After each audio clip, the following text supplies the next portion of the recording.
because I think they're all pretty serious. And I, as an activist, have been involved with this for a few years now. I started in the 80s, were horrified by a TV series. I couldn't believe how people could think that nuclear weapons made us safe. It was, but I wasn't alone then. In the 80s there was quite a widespread fear and understanding that we needed to take some sort of action and have this moral responsibility for having these weapons. In the more recent years, I struggle really in terms of feeling myself the pure evil of NATO, for example, having a first strike policy, the very idea that we are prepared to annihilate whole populations in order so that we're all right. I mean, that does not bode well. The deterrent argument puzzles me in a sense, because there seems to be little hesitation in telling children that if you carry a knife, you're more likely to have one used on you. We know that kind of logic, and we also know the points that George has made about human fallibility. It really is, at some point, something pretty awful is going to happen. And I have a theory that really it's probably so horrendous to think about, people just don't want to. There is a kind of feeling that the Cold War's over now, so it's okay, it's not really an issue. I shall get back, I think, because what really is so key at the moment as an activist is to focus on the real potential opportunity that we do have in New York. And I do believe with the technology that we have, that gives us an unprecedented opportunity to mobilise and to get information across to people. And it is very important from my point of view that people do feel that they have the power to change things, and that is exactly what will change things. And Mandela has said it. It's up to us, that he said on his 90th birthday. Obama said it. Yes, we can. He can do. He's taken initiative so far.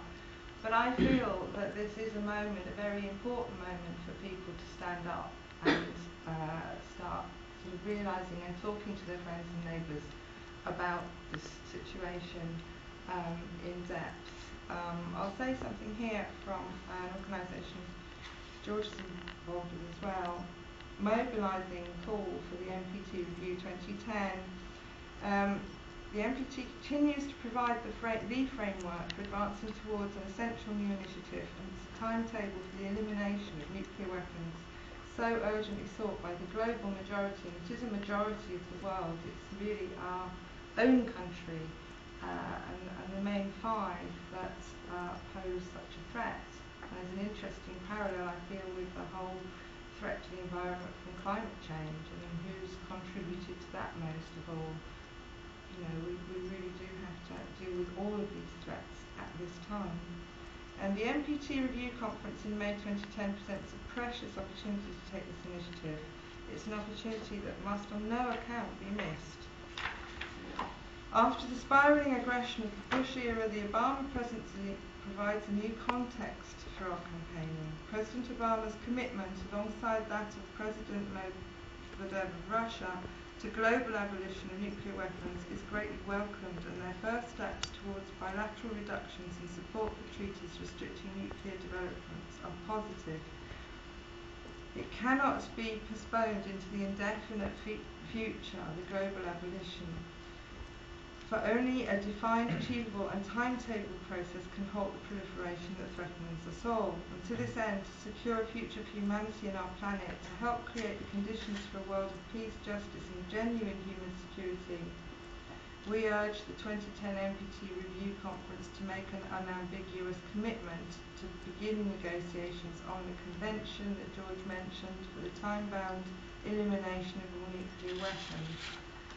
Now that is where the focus is very much now. I do hope that you'll be able to join us on the 8th of April with the Flame of Hope. That's just one of many actions I'm not sure, because I'm involved really in getting information out to people. It's what Brighton Peace Environment Centre aims to do as well. Certainly pop in there, it's opposite the station. There is a whole list of websites I'd like to make known to people as well. Not quite sure how much to do at the end.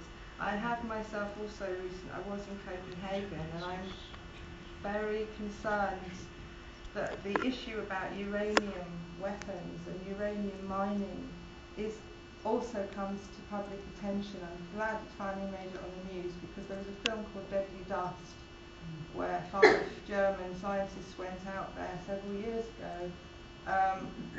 Nearly all of them have cancer now. I think these are very brave people.